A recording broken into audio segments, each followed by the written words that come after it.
Hi guys, welcome to Neelu's home kitchen. మంచి వేడి వేడి పులావ్ తింటే ఎలా ఉంటుంది? సూపర్ ఉంటుంది కదా. సో మీకోసం ఈరోజు one of the old and authentic recipe రాజుగారి కోడి పులావ్ తీసుకొచ్చాను. భీమవరం స్టైల్ ఆంధ్ర పులావ్ అండి ఇది.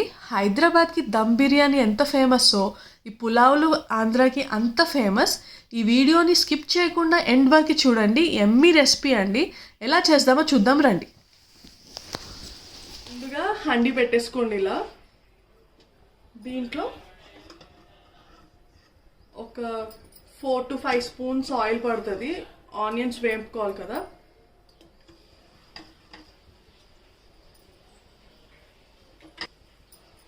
నేను ఒక 4 మీడియం సైజ్ ఉల్లిపాయలు ఇలా సన్నగా కట్ చేసుకున్నానండి. ఇవి ముందుగా వేసుకున్నాను. ఇవి మంచిగా బ్రౌనిష్ కలర్లో ఫ్రై అవ్వాలి.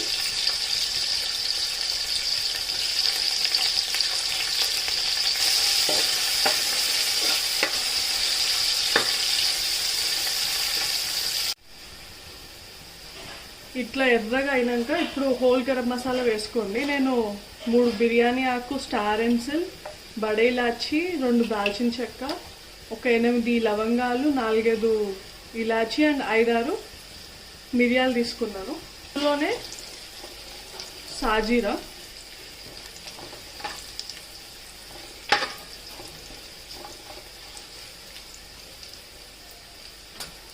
అండ్ ఒక 4-5 పచ్చిమిర్చి వేసుకోవాలి.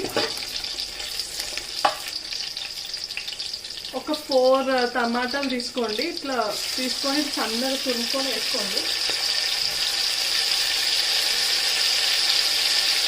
ఇవన్నీ మంచిగా మగ్గాలి దగ్గరగా.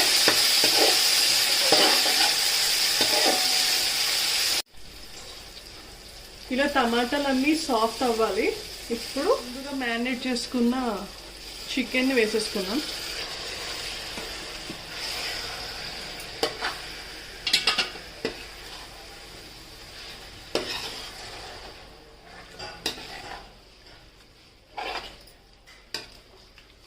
చికెన్ ఇలా వేసేసుకున్నాక ఇక చికెన్ అంతా ఉడకడానికి ఒక 5 to 10 minutes మూత పెట్టేసుకోండి.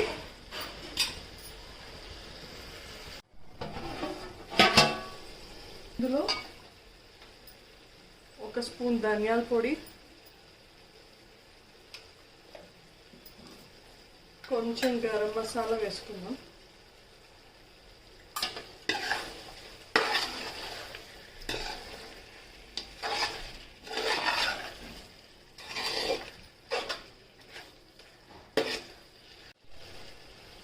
నేను ఒక 1 kg చికెన్కి 1 kg రైస్ ముందే నానబెట్టుకున్నానండి. ఒక 1/2 hour. అది స్ట్రెయిన్ చేసుకొని రైస్ వేసేసుకుందాం.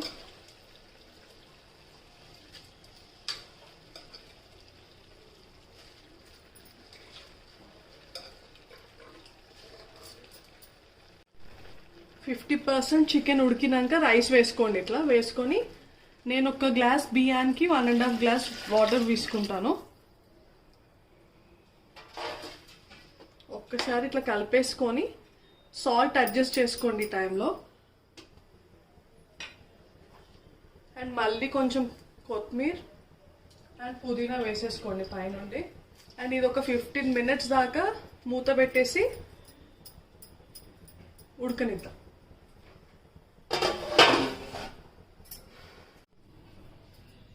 చూడండి రైస్ ఎంత కుళ్ళ ఒక 4-5 స్పూన్స్ నెయ్యి ఇట్లా వేసేసుకోండి. అంతే అండి, అయిపోయింది రాజుగారి కోడి పులావ్ ఆంధ్ర స్టైల్. చాలా ఎమ్మీ అండ్ టేస్టీగా ఉంటుంది.